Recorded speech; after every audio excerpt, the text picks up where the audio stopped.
This is not true about Tiffany Stratton, and can you guys just admit it already? Because the Tiffany Stratton haters out there, they will paint this narrative that I think is absolutely false as we approach WrestleMania 41. Now, it was recently confirmed on an episode of Friday Night SmackDown that yes, Tiffany Stratton will defend the Women's Championship against Charlotte Flair. Shocker. This was a match that has been literally years in the making, ever since Tiffany Stratton made a splash down in NXT, because she's been compared to Charlotte Flair so much. Now we are going to get the clash. We are going to get the moment that these two stars step into the squared circle and find out who is best. Now, if we're being realistic, if we're being honest with ourselves, yes, Charlotte Flair is going to win the Women's Championship from Tiffany Stratton, and that's not a knock on Tiffany Stratton or the way that WWE views her. That's not the case. In fact, I think it's actually the opposite. I think it's a high regard that WWE feels so strongly about Tiffany Stratton that they would put her in this word circle with Charlotte Flair, put her with Charlotte Flair in a notable feud, putting her with Charlotte Flair on the grandest stage of them all, WrestleMania 41, with the Women's Championship on the line. That speaks volumes to what WWE sees in Tiffany Stratton and where they think that she can go years down the road, because make no mistake about it, Tiffany Stratton will be one of the faces of WWE's women's division, and I believe one of the faces of the company for the next 5, 7, 10 years down the road. She's very, very young in her career, yet she's achieved so much. And yes, Tiffany Stratton is only just a little bit over a month, maybe closer to 2 months, depending on when you hear this, into her championship reign as the women's championship. And they did a brilliant job of getting her to where they need to go, because they had her win the women's Money in the Bank contract, securing herself a championship opportunity for up to a year. And then she aligned herself with Nia Jax, the women's champion at the time, and they were in an alliance, and they had formed that alliance, and it was a very good alliance, and I liked it. And then obviously, Tiffany Stratton turned her back on Nia Jax, beat her for the women's title on SmackDown after cashing it in.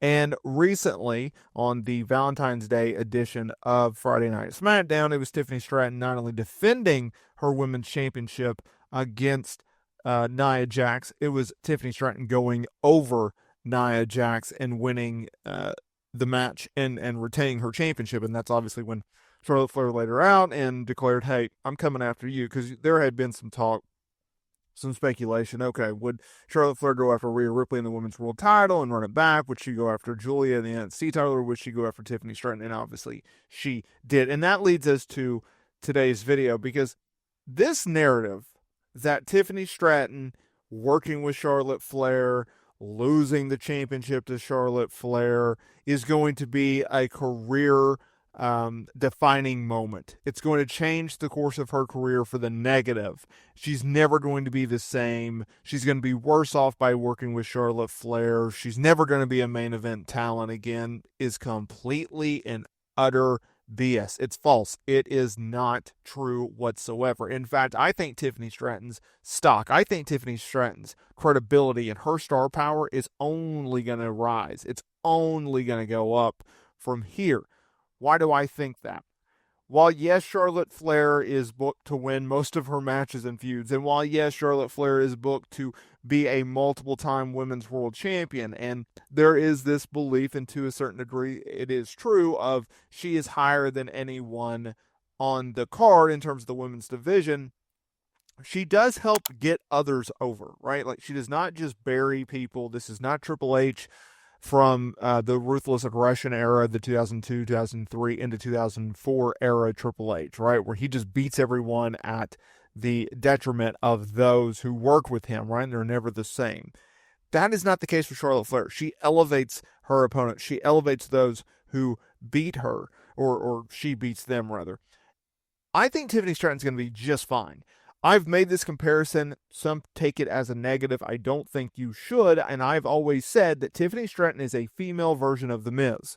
She is going to be consistently booked on television. She's going to be, and if you think about it, outside of the last few years, Miz has always been Intercontinental Champion, U.S. Champion, World Champion. He's always had something to do in a prominent spot, mostly as a champion, and especially as a heel, he is really good in that role. He may not be the greatest wrestler in the world, but at least he's consistently and prominently used on television. And that's all you can ask if you are a talent. You win some matches, you lose some matches, you win some titles, you lose some titles, and then you make a lot of money in the process. And he's had a very long and successful career.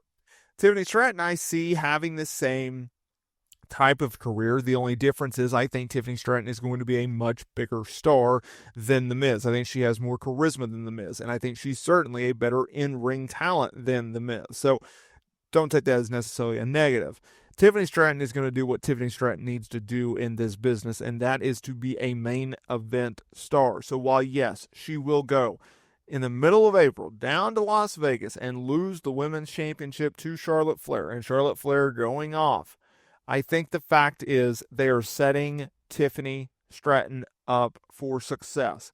If you look at it like this, they have really, really been pushing Tiffany Stratton strongly to the point where I don't see why people think that Charlotte Flair is going to be hurting Tiffany Stratton. Think about this.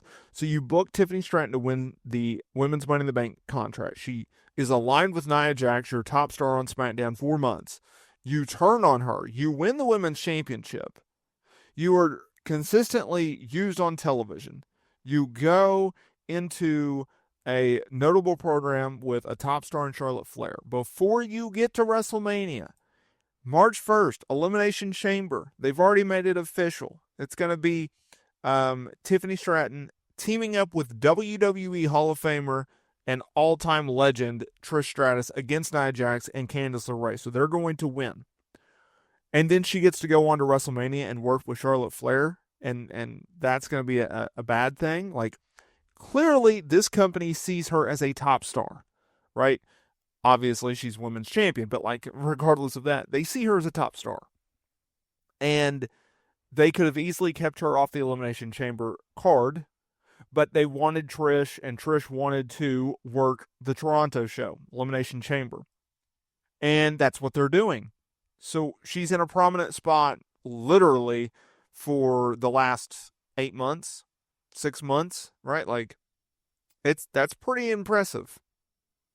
That is very, very impressive for Tiffany Stratton. So let's lay off the whole burial. Let's lay off the whole she's going to get put down the card after WrestleMania. Let's just stop that situation, right? Let's just stop that because that's not true. Let's enjoy the moment for Tiffany Stratton. Let's see what she can do. Let's see how well that she can succeed in this role coming out of Mania, and then make your judgments.